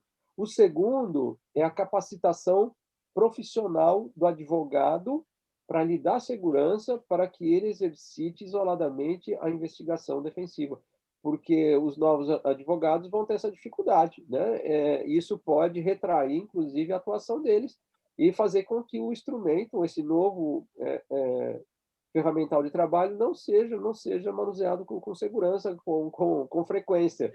Quanto mais eu utilizar isso, mais respeito ele vai conquistar, mais efeitos ele vai produzir, né? E talvez maior amplitude ele vai também angariar. Então, para mim, são as duas coisas, a normatização e a capacitação profissional. É o que eu disse, nós temos que começar agora a trabalhar. Então, a gente está oferecendo anualmente, nesse momento eu estou trabalhando no planejamento do próximo, né, que é o curso de extensão em investigação criminal defensiva. Mas nós precisamos já da universidade, né, passar a ensinar medicina legal, criminalística, criminologia, investigação criminal para os nossos alunos e nossas alunas. Porque aí eu começo a romper com uma cultura de que o advogado ele tem que ser aquela peça inerte e inerme na fase investigatória. Ele sempre foi tratado como um intruso na investigação. Qual é o percentual de casos de investigações, né, que são acompanhados efetivamente pelo advogado? Acompanhados, eu não estou falando em que há uma proatividade do advogado, que pelo menos tem a presença física dele para tutelar os direitos da pessoa investigada, mínimos, com a experiência profissional que pode ser, são mínimos os casos, né? Não há essa visão ainda no Brasil de que eu deva permitir uma atuação defensiva já na fase de investigação preliminar. Então, nós só temos desafios, né? Nós só temos, porque começamos a percorrer esse caminho agora, é natural que assim seja. Mas se nós dermos esses passos seguros, e vamos caminhando bem, né? Pelas boas investigações que têm sido produzidas e pela aceitação nos nossos tribunais. A gente tem caminhado bem, sim. Obrigada, doutores. Professor Baldan, a depender da investigação, nós poderemos, dentro dela, ter, no mínimo ali, podemos estar falando em 3 investigações paralelas, né? Você pode ter da polícia judiciária, defesa e da própria vítima. E como que ficaria a questão do juiz? Como que ele vai aquilatar quem é quem? Ele vai poder falar que pô, a investigação oficial foi aquela feita pela polícia, as demais não, porque tem aquela parcialidade. Será que ele vai conseguir encontrar ali uma neutralidade na observação desses elementos que chegarão a ele? Então, né, eu estava conversando numa plateia, tinha um juiz me fez essa pergunta, né? Mas se eu tiver os elementos colhidos pela polícia, pelo Ministério Público, e eu tiver elementos contraditórios que foram trazidos pela defesa, em quais eu devo me louvar? Falei, bom, essa resposta é contigo, já que vive o princípio da livre apreciação da prova, né? Da livre convicção motivada, você empresta a prova, não tem prova tarifada. E uma coisa que eu não aceito jamais é dizer que a investigação do advogado é uma investigação privada. Não. A investigação privada é do detetive profissional. Essa investigação. Ele faz isso nos casos de sinistro, né? Investigação securitária, desaparecimento de pessoas, infidelidade matrimonial, né? Essa é privada. A do advogado é uma investigação oficial, né? Oficial. Ela não é estatal. Mas ela é desenvolvida por aquele que é titular, né, do exercício da ação penal, como eu disse, e por quem exerce uma função pública. Então, para mim, ela não é privada. Começa daí, eu não posso diminuir. Eu não posso começar a diminuir aqui, e eu tenho que tomar cuidado com a nomenclatura, porque senão não vai sobrar nada quando chegar lá na mão dos detratores, né? Então, o juiz, no momento de julgar, ele vai ter que emprestar aos elementos colhidos pela investigação estatal e pela investigação defensiva, a depender da idoneidade dos elementos. Se ele tem nas mãos o laudo pericial de 2 laudas, né? Sucinto, lacônico, telegráfico, sem ilustração fotográfica. E aí eu, advogado de defesa, encomendei um parecer, né, de um professor que é PhD na área de física, né, para relatar a dinâmica daquele acidente. Ele fez lá croquis, ele fez lá uma animação em 3D, etc. Por que o juiz vai dar mais prestabilidade, maior peso àquele laudo lacônico, só porque veio de um perito que tem olerite, né? Qual é a diferença de essência entre um? Nenhum, né? Nenhum. E uma outra coisa, que acho que não é o sentido da sua pergunta, né? Mas só para a gente lembrar aqui, com a alteração do Código de Processo Penal e a introdução do juiz de garantias, eu entendo assim, né? A legalidade da investigação defensiva, elas também está sob tutela, né? Sob vigilância do juiz de garantias.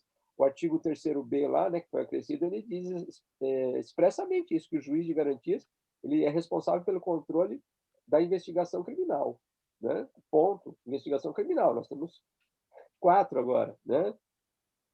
Perfeito? Até uma coisa que nós tínhamos inserido no texto, lá no projeto que não passou, era a obrigação do advogado comunicar à subseção dele a instauração do inquérito defensivo. Ele não precisava revelar conteúdo nenhum. Apenas ele dissesse, instaurei inquérito defensivo número tal, pelo meu escritório, poderia, no máximo, colocar o nome da parte interessada, no máximo. Porque se alguém disser, olha, ele notificou uma pessoa, ele ouviu uma pessoa no escritório dele, e isso está me cheirando atitude ilícita, ele vai dizer, não, de antemão eu já tinha comunicado a instauração do meu procedimento investigatório. Então, o advogado ele tem que se acercar disso, né? Ele tem que ter essas cautelas. E como nós não temos normatização ainda, nós precisamos construir isso. Eu vou ouvir uma testemunha no meu escritório. Quais cuidados eu devo ter com isso? Né? Separar as testemunhas. Se eu vou... Nem precisa falar de gravar, né, doutor? Perdão? Sim, gravar praticamente obrigatório, né? Hoje em dia... Obrigatório. Né?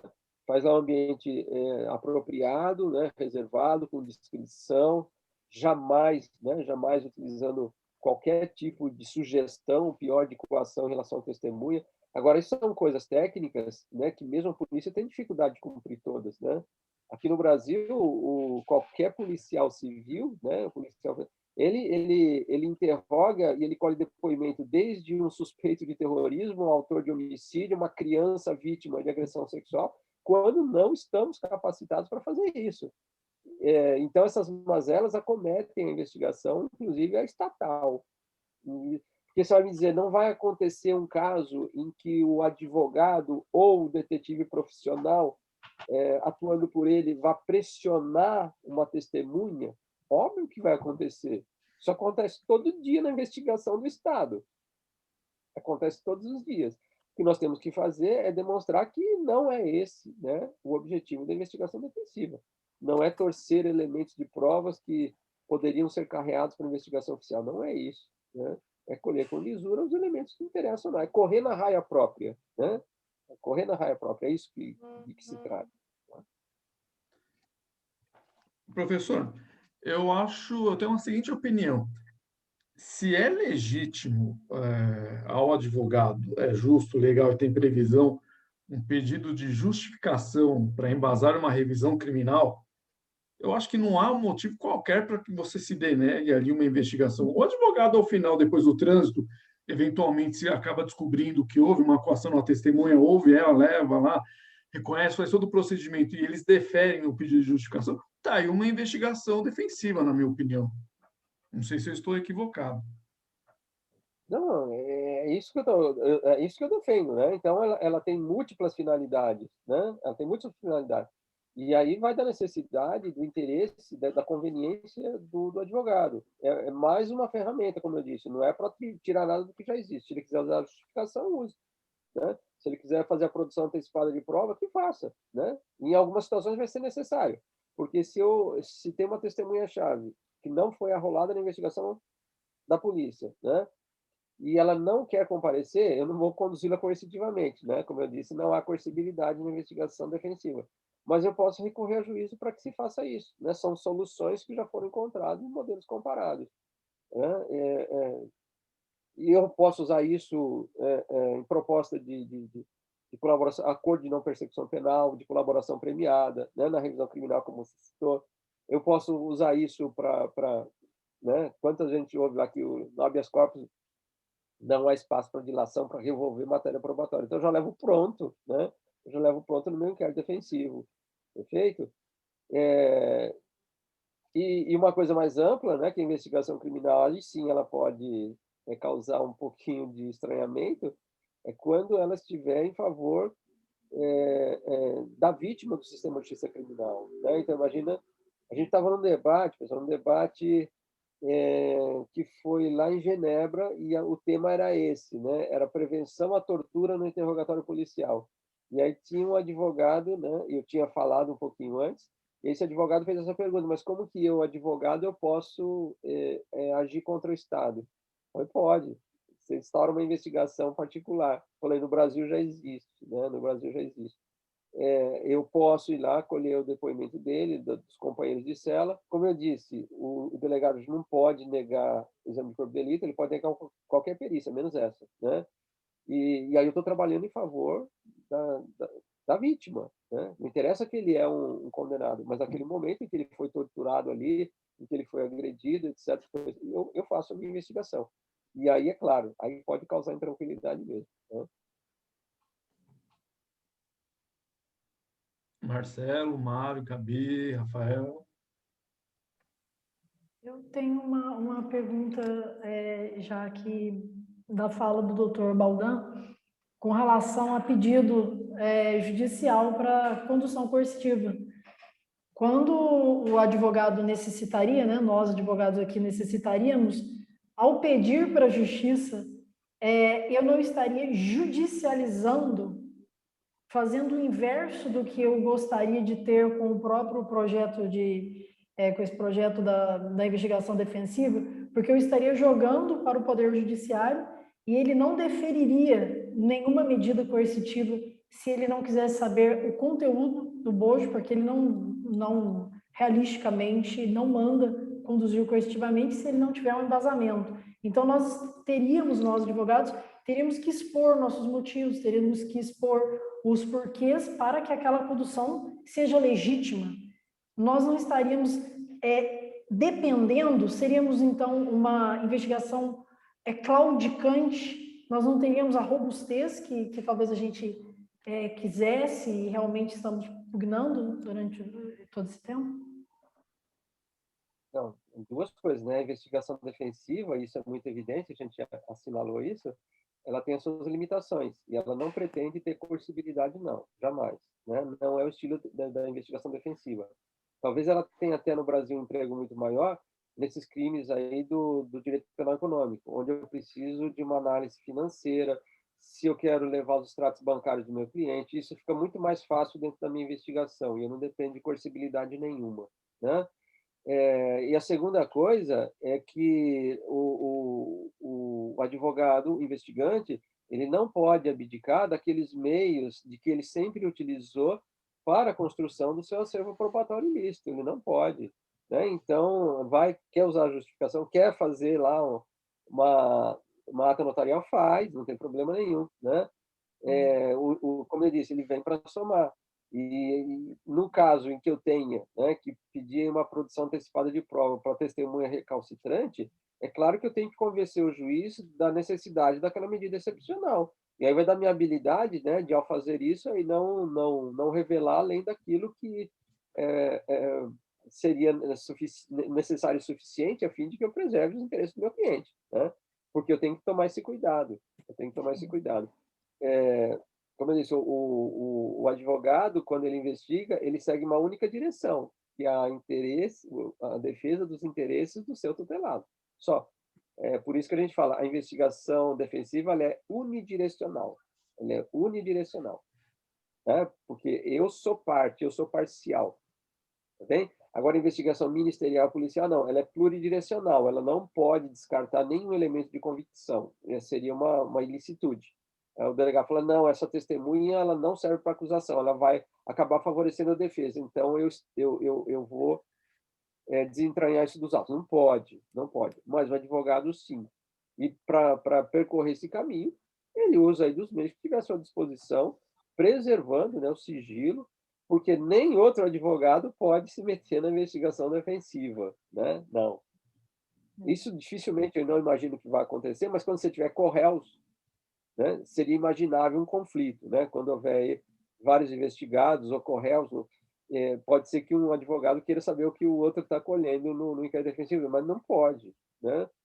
Se existe uma investigação sigilosa e inquisitiva, essa é a defensiva, pela sua essência, porque ela é regida pela confidencialidade e pela parcialidade, né? São dois princípios importantes da investigação defensiva, né? Além de outros, como a oportunidade, a disponibilidade, não tem aqui o princípio da oficialidade, da obrigatoriedade, não tem, né?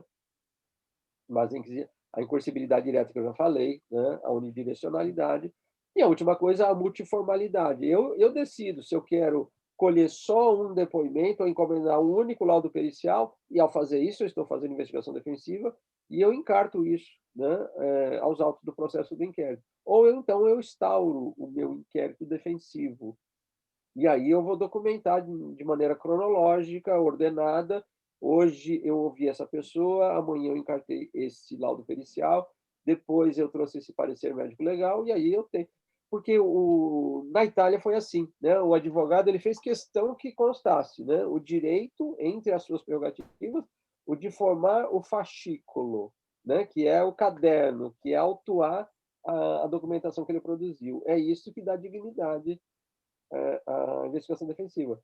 Porque até na terminologia eu tenho que tomar cuidado. É inquérito defensivo. Tem inquérito policial, tem pique-paque, eu tenho inquérito defensivo, né? É investigação criminal defensiva. Não vou usar outro nome, porque ela não pode ser menor, né? Não nesse aspecto jurídico, né? Perfeito. Obrigada, doutor. Professor Baldan, uma vez estando solidificada essa investigação a investigação defensiva, poderíamos dizer que estaríamos ali sepultando essa busca desenfreada da verdade real? Tomara, porque verdade real me causa arrepios, né? Eu não trabalho com a verdade real, não. Eu aprendi isso na faculdade, né? Mas é por a persistência de uma mentalidade inquisitória.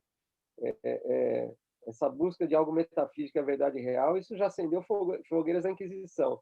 E, infelizmente, a gente continua reproduzindo isso. Tem muitos manuais de processo penal que falam de verdade real.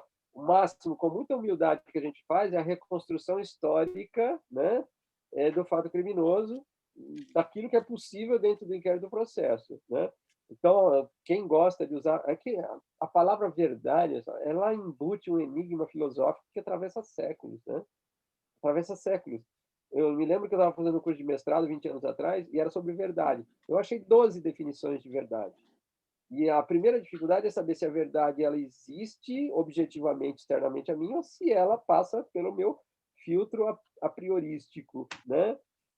Então, eu não uso a palavra verdade. Eu falo reconstrução histórica do fato. Mas, se quiser, né, a verdade atingível, né, pelo processo. Ou então, como dizem os processualistas mais modernos, né?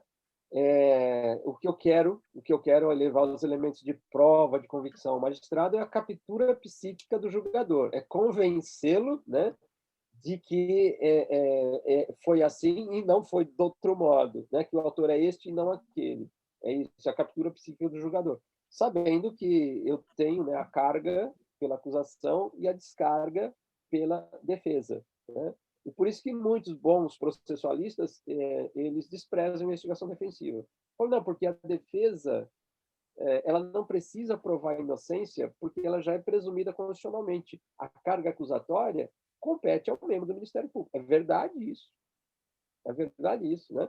Por isso que eu digo que naquela visão de Fatsalari, né, que o processo é o procedimento em contraditório, né? Então eu estou aqui extrapolando esse pensamento e trazendo essa atividade de carga e descarga já para a fase da investigação. Se não acontece aquilo que a gente falou, ele vai ficar preso, né? Mesmo que eu tenha evidências assim, muito claras, muito evidentes, de que ele não é o autor daquele fato, né?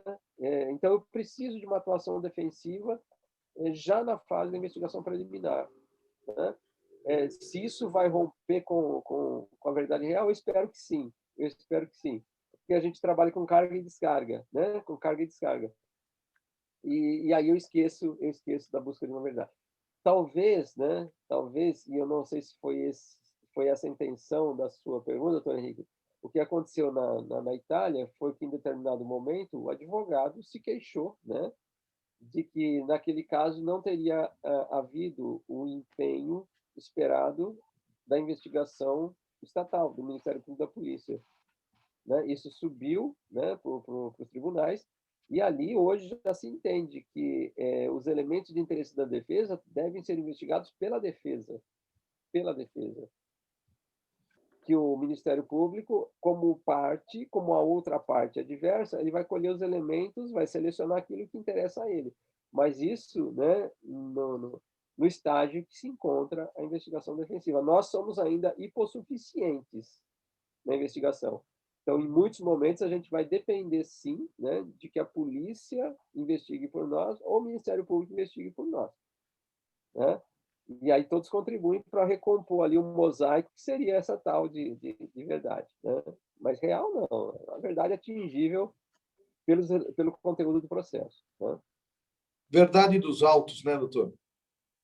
Dos autos, fica melhor, né? É menos ambicioso, menos pretensioso, né? E, doutor Rafael, a efetividade da investigação defensiva vai causar alguma alteração de procedimento, de mentalidade do inquérito policial? Espero que sim, doutor Henrique. Na verdade, quando eu vejo o professor Baldan falando, e como eu falei, foi meu professor, né? E a projeção das garantias processuais para a investigação, essa leitura que a gente até conversou no outro evento aqui, eu espero que essa mentalidade busque, né, uma consolidação da imparcialidade do delegado de polícia, que é o eixo que a gente acredita, né? Então, eu não consigo aceitar, ou pelo menos não acho como postura profissional, um delegado de polícia indeferir uma diligência, por exemplo, para verificar um álibi sustentado por um imputado, por um investigado no âmbito do inquérito. Isso é um dever da autoridade policial e isso passa por essa visão de imparcialidade, né? O professor Baldan apontou bem que a percepção que nós temos, pelo menos nesse formato brasileiro, é que uma investigação conduzida diretamente por um acusador, ela tende a direcionar os elementos como um instrumento da acusação. E a gente vai contra esse movimento. Então, nesse sentido, eu acredito que mobiliza, ou pelo menos, e eu uso isso como argumento para alguns alunos, para alguns colegas, quando questionam ou a gente percebe uma má compreensão do que está se projetando para a investigação defensiva.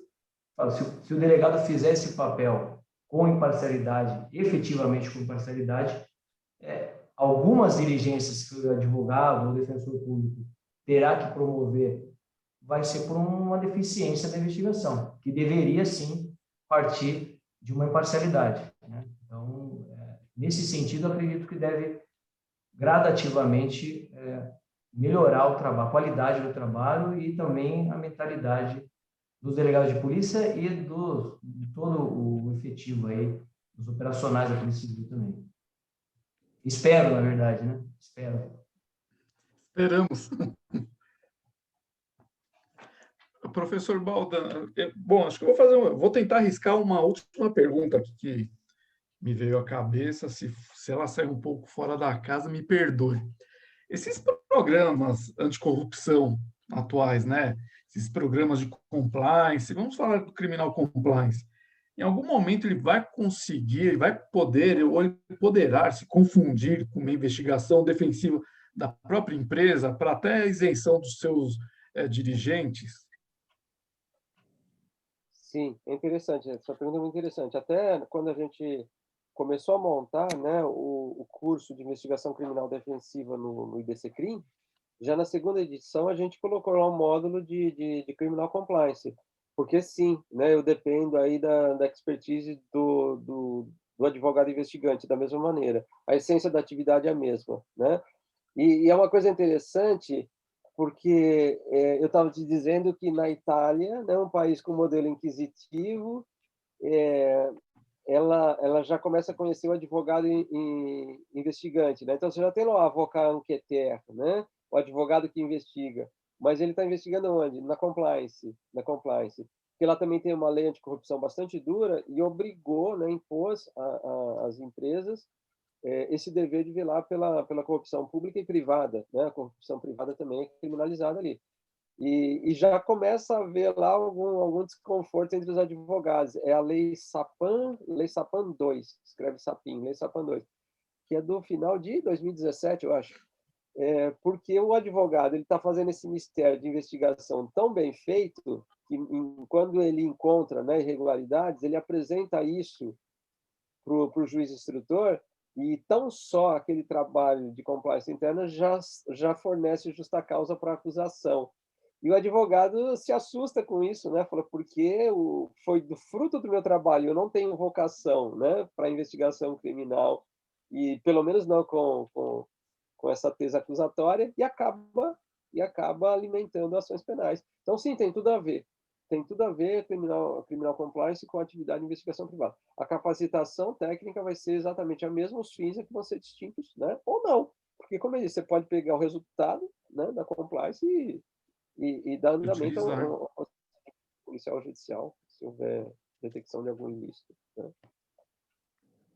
Bom, professor Edson, eu aqui, por hoje, eu estou para lá de satisfeito. Eu tenho certeza que professor Mário, Marcelo, Gabi, o sentimento é o mesmo ou eles estão com várias perguntas ainda guardadas?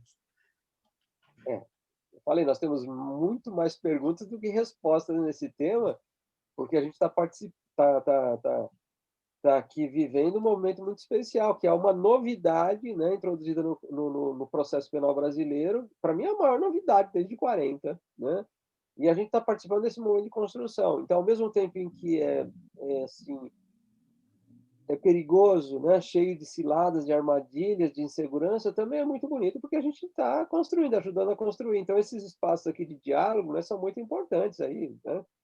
Eu imagino que o profissional vai contribuir aí disseminando isso, né, defendendo o instituto, não só, né, pela posição acadêmica, mas pelo reconhecimento da necessidade e da utilidade prática do instituto. A gente não está aqui criando, né, uma teoria funcionalista do direito penal, né? Um juiz falou, olha, eu sou juiz há 30 anos, nunca precisei disso para condenar ninguém ou para absolver ninguém. Agora, eu não posso falar disso da investigação defensiva. Olha, eu nunca precisei da investigação defensiva para fazer uma boa defesa criminal. Mentira. Ele vai estar faltando a verdade, né? Vai estar faltando a verdade. Eu e Para o ele formar professor a convicção. Mário... Não, só ia completar. Que para ele formar a convicção para absolver ou condenar, ele vai atrás das provas. E a nossa investigação defensiva é uma prova que vai ser produzida no processo, né?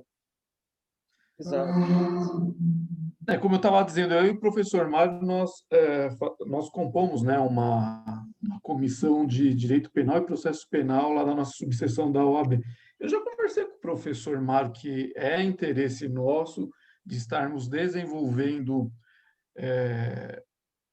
ali o maior conhecimento até para os colegas, né, da subseção e da própria OAB, teoria e prática da investigação defensiva, porque nós temos bastante coisas em manuais, obras e cursos mesmo, geralmente a IBCCRIM ou algum outro que aparece, mas assim, OAB mesmo, posso falar ali pela nossa subseção, né, Mário? Assim, nunca tivemos nada parecido de promoção nesse sentido e é algo que passa pela nossa cabeça no futuro breve, né, Mário?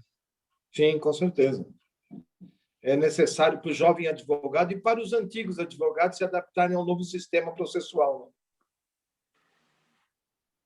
Eu até já aviso que, se puder, incluam a OAB Sorocaba na história, a gente faz isso aí junto.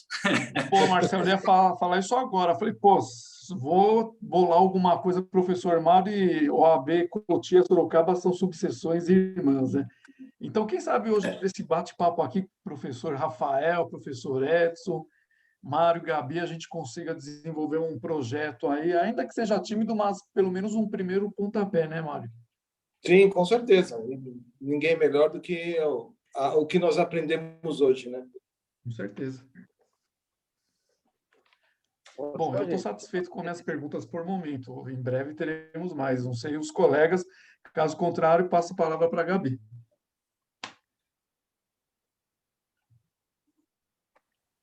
Por mim, estou satisfeita. Foi muito profícuo, proveitoso a noite de hoje. Sempre aprendendo com os colegas. Essa interação ela é muito viva, muito prática, né? Ela consegue transpor a academia. Quero agradecer a participação do Dr. Henrique, Dr. Marcelo, Dr. Mário Sérgio, em especial os nossos dois convidados, Dr. Rafael Marcondes, do grande Dr. Edson Luiz Baldan, que traz aqui, como bem mencionado pelo Dr. Rafael, o professor dos professores, né? Não poderia ser diferente. E agradecer a todos os live espectadores que estiveram aqui, que participaram, que enviaram mensagens e que estão sempre aqui conosco. Foi um prazer e uma honra. eu que agradeço, foi uma honra e podem contar sempre conosco. Interesse primeiro, ver esse instituto florescer, a raízes em solo brasileiro também. Agradeço a atenção, a oportunidade, doutora Gabriela, doutor Rafael, doutor Henrique, doutor Marcelo e doutor Mário. A gente sempre precisa desse feedback, a gente aprende muito desses diálogos. É assim que a gente constrói. Excelente. Também agradeço a todos, doutor Gabriela, doutor Henrique, doutor Marcelo, doutor Mário, meu eterno professor, doutor Baldan, e desejo boa noite a todos. Um forte abraço e à disposição também. Bom, quero dar boa noite aqui para os meus colegas, né, de júris, a Gabi, Marcelo, Mário, novamente aqui o Dr. Rafael, que muito em breve aí já acaba se tornando mais um membro aqui da júris, né? O lado policial das júris, mas é com muita honra, é muito prazer que eu recebo novamente o Dr. Rafael, que hoje eu tive aqui, me sinto honrado de conhecer aqui no bate-papo com o professor Edson, tá? Espero que não seja o último, seja o primeiro de vários, seja pela júris, seja pela nossa OAB lá, né, Mário? E posso dizer que foi uma honra e um grande aprendizado estar com o senhor hoje aqui. Muito obrigado pela presença. Eu também agradeço a todos os meus colegas aqui de jurisprudência comentada, pelas oportunidades, pelos contatos, pelas pessoas que a gente conhece, e principalmente pelos aprendizados. Obrigado, doutor Rafael, colega dos tempos de faculdade, que também nos propiciou esse convidado excepcional de hoje, o doutor Edson Baldan. E obrigado, então, ao nosso professor do tema de hoje, tanto por trazer esse assunto, esse tema para a realidade da advocacia brasileira, e também por continuar lutando e ensinando sobre o tema, por disponibilizar esse tempo para nós. Com certeza foi uma oportunidade única. Boa noite a todos. Boa noite também. Queria só dizer que estava com saudade já dos nossos colegas da jurisprudência comentada, que fazia tempo que a gente não fazia uma live. Doutor Rafael, professor Baldan, muito obrigado pelos ensinamentos e até uma próxima oportunidade, se Deus quiser. Se Deus quiser. Foi um prazer. Boa noite. Tchau, pessoal. Boa noite.